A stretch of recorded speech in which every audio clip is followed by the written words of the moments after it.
Okay, go. Here we are at Tri-State Classic Car Restorations. We're working on a 67 GTO.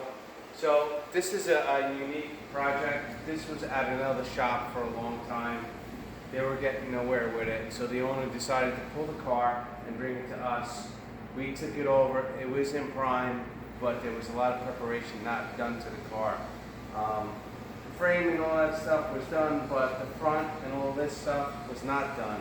So this is 7 years in the making for the owner of this GTO, which is a happy moment, I would say, for the customer that owns this GTO. So we're getting ready to marry this GTO. You can see it's painted in cameo ivory white.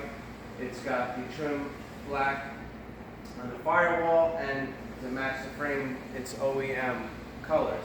So if you take a look and see, it's going to be put on the frame shortly.